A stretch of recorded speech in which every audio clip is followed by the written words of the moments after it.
Oke, Ustaz, sebelumnya terima kasih banyak buat waktunya malam-malam menyempatkan diri. Ustaz, kita ini kan maksudnya baru pertama kali ya maksudnya datang sini melihat padepokan, melihat wisata jalan ini. Kalau boleh tahu, sudah berapa lama akhirnya menjalani padepokan, memutuskan membuat Laga Langit, dan apa kisah di belakangnya akhirnya membuat tempat inilah istilahnya bagus tidak buat masyarakat. Ya, jadi padepokan itu saya resmikan dari tahun 2013 saya bangun padepokan. Karena sebelumnya saya tinggal di bawah karena saya juga sebenarnya meneruskan sejak abah saya. Abah saya itu meninggal tahun 2004. Abah saya juga sama seorang praktisi. Ketika meninggal, terus saya masih pesantren dan otomatis saya langsung meneruskan jejak dan perjuangan abah saya. Itu 2013 saya hijrah pindah ke sini biar saya bisa mandiri. Ya, saya memutuskan untuk membuat padepokan Adi Galau. Kenapa padepokan Adi Galau? Karena ya agar nama itu mudah diingat sama orang. Di padepokan itu intinya mengatasi masalah tanpa masalah. Jadi bukan pegadaian. Berarti ya, dari pemilihan nama gitu ya, pemilihan nama. Berarti tujuannya tadi biar mudah diingat atau mungkin ada suatu filosofinya atau mungkin ada pengalaman nih di dalam itu. Sebelumnya karena dulu saya itu menerima pasien inap yang depresi atau gangguan jiwa dan kecanduan narkoba. Nah, waktu itu sebelum saya bikin padepokan. Nah, karena saya dulu sering hampir 100 ya orang yang saya rawat, orang yang saya tangani. Jadi saya namanya lah Adi Galau aja karena saya fokusnya ngobatin orang-orang yang depresi, gangguan mental semuanya. Biar mereka nggak pada galau. Akhirnya setelah itu saya cuma setahun dan akhirnya saya bubarkan. Karena saya capek dan saya nggak kuat, tapi saya kebawa galau. Itu saya terus sampai dengan Adi Galau-nya. Setelah lama berjalan, saya memutuskan untuk bikin Laga Langit dan juga bikin Cinta. Itu karena saya dulu sekitar sini itu alam itu dirusak sama orang-orang yang bertanggung jawab. Diambil pasirnya, ditebangin hutanya, dikotori sekitar yang buat bikin sampah-sampah dibakar. Jadi semua alam dirusak. Jadi saya berkepikiran kalau saya ada di sini alam masih berindah. Akhirnya saya fokus terjun ke wisata. Biar kita intinya untuk menjaga alam agar tidak dirusak sama orang-orang yang bertanggung jawab. Dan kedua, agar orang itu mencintai alam infrastruktur. Kita membuat orang senang itu kan sedap. Jadi karena saya fokus Laga Langit, karena saya hanya jualan tiket. Daripada saya di sini jualan jimat, jualan keris, itu bukan tipe saya. Jadi saya mending jualan tiket saja. Berarti dulu Abah emang asli ini dan padepokan ini berarti udah turun-turun. Ya, saya meneruskan.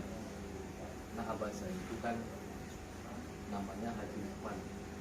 Bapak saya punya nama Kiai Fidori. Kiai Fidori punya nama Kiai Jambur. Kiai Jambur punya nama Kiai Arif. Kiai Arif punya nama, punya bapak itu Bagus Muhyiddin. Bagus Muhyiddin punya ayah itu Bagus Soleh. Itu Bagus Soleh punya ayah, itu Bagus Benyamin. Bagus Benyamin punya ayah itu Bagus Maulana Zainal Asikin. Itu sampai ke itu Bagus Hasanuddin Banten itu 12. Kan Kanjeng Sunul sudah menjadi. Berarti ini udah istilahnya secara turun-temurun dan ini nanti ada penerusnya lagi nih setelah Ustadz sendiri mungkin nanti lagi ke anak atau kemana cucu gitu kali ya. Dan mengenai kayak padepokan terus tadi larinya ke Laga Langit, pemilihan nama Laga Langit, apa filosofinya baik itu? Kenapa Laga Langit? Kan karena kolamnya kan akan nggak ada. Talaga itu kan danau. Sekarang adalah tempat air, angin posisi di atas. Air yang berada di atas, orang berada di atas, jadi saya namakan tanah. Biar namanya lebih sakral dan mudah diingat. Angin, tempat hujan dari langit, terus ada langit.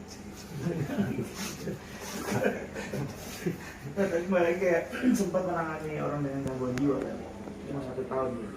1 tahun. Dan akhirnya memutuskan untuk udah.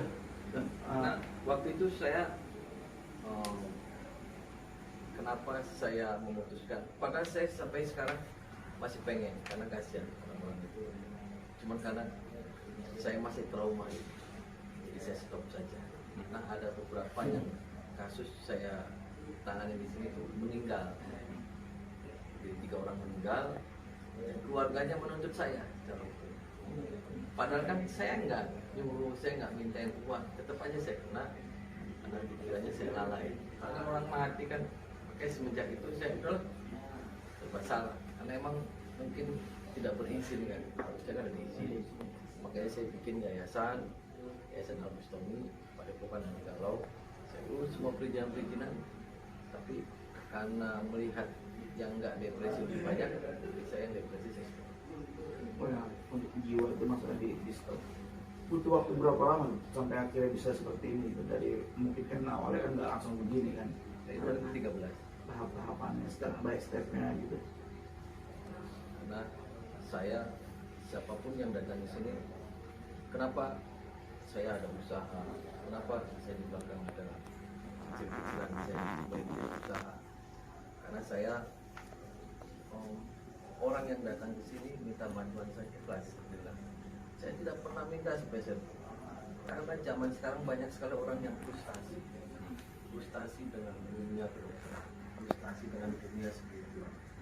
Mereka selalu langsung poin menakut-nakuti, tidak memberikan solusi. Kenapa menakut-nakuti? Kadang kita ke medis, jadi tidak ngasih solusi, langsung menakut-nakuti, harus dipasangin sepatu operasi. Karena orang banyak yang trauma kayak gitu. Kadang datang ke praktisi, mereka menakut-nakuti, ini santet harus bayar sekian-sekian untuk pembangunan santet. Kan orang yang datang ke spiritual, ke siapapun, itu kan kebanyakan orang susah. Kenapa anti galau di sini? Karena pasti yang datang orang galau. Jadi ketika orang yang lagi susah jangan dibikin susah. Orang yang lagi sakit kan lagi susah pikiran, susah segala-galanya. Jadi jangan memanfaatkan orang-orang yang lagi susah. Jadi bagaimana cara agar saya tidak meminta-minta kepada mereka yang susah sendiri. Saya menjalankan, mengamalkan ilmu yang saya punya, siapapun yang datang sini, saya bantu semaksimal mungkin sebisa saya. Dengan cara itu justru mendatangkan rezeki itu sendiri lah, dengan tidak memungut biaya, tidak ada tarif. Ya karena saya hobi. Beda kalau hobi, selain hobi. Kalau orang hobi, itu saya capek berapa orang pun tidak ada beban. Dan siapapun di sini sama.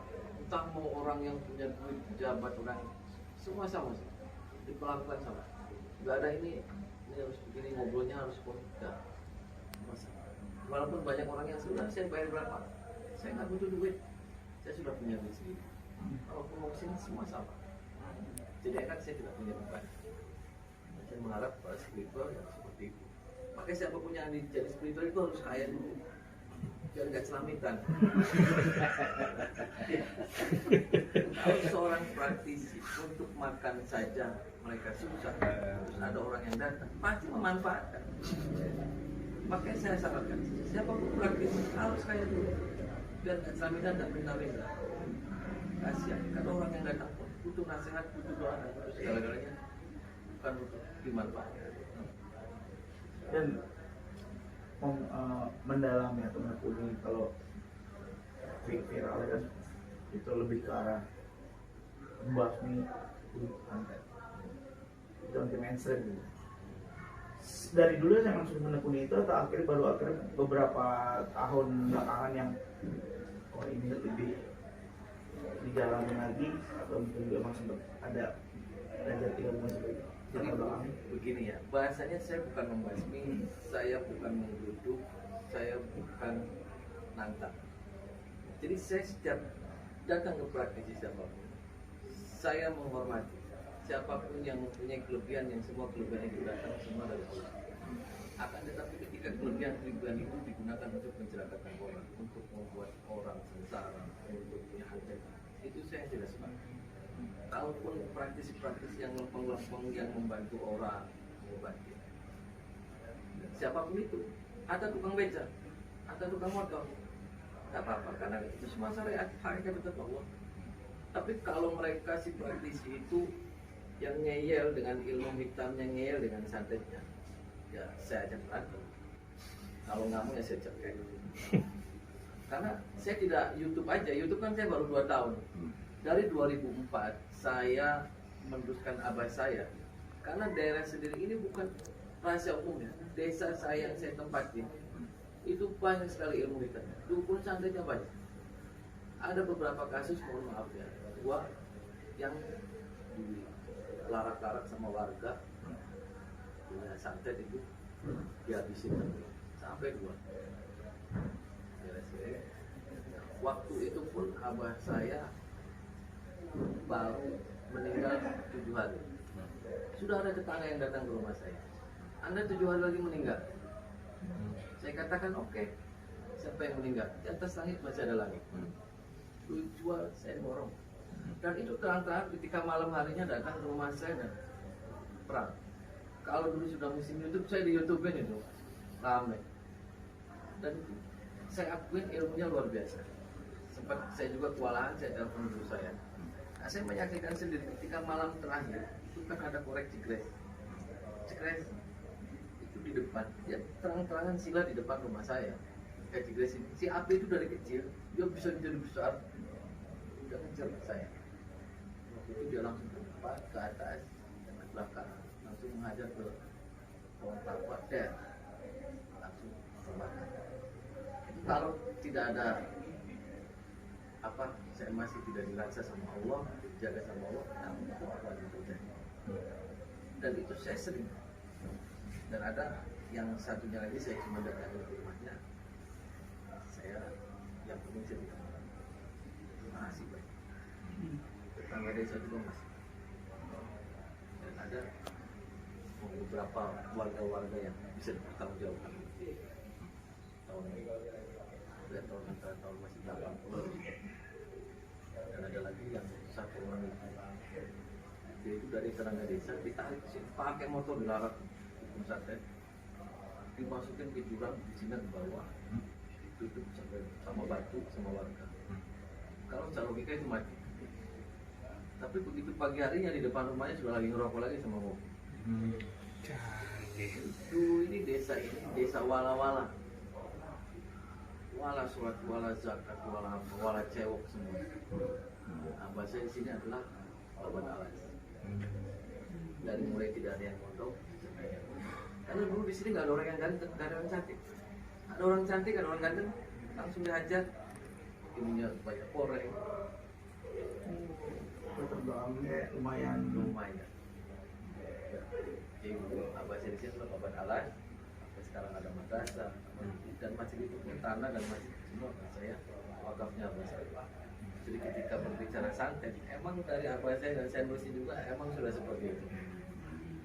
Jadi bukan hanya sekarang di YouTube konten. Itu terbangnya dari dulu emang udah. Pertentangan ini masih banyak dari warga di sini sendiri lah ya, nggak usah jauh-jauh keluar dulu berarti. Hal yang paling membekas sampai sekarang salah satunya selain yang tadi itu rumah terbakar ya. Rumah terbakar dan ibu saya juga pernah diserang warga sini juga. Banyak. Yang penting saya mah satu, saya asal benar katakan benar, salah katakan salah. Bagi saya berada di jalan yang benar dan menyusahkan orang, dan buat mereka saya akan berani. Ada kejadian yang mungkin sama kayak gitu yang lumayan teringat lah sampai sekarang, selain tadi rumah diserang dengan api dengan yang lain itu. Ada beberapa lagi itu pakai medianya bolong. Itu itu sih sudah di sini ya, saya sudah pernah di sini ya. Kalau yang tarung-tarungan di bawah itu sering. Nah, bahkan yang tarung itu waktu yang sama Nathan itu saya tidur, kan saya lupa kalau malam itu masih tarung gitu.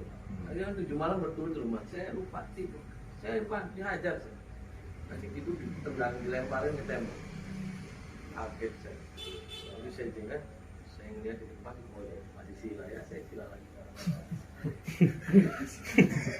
Berantem tidur.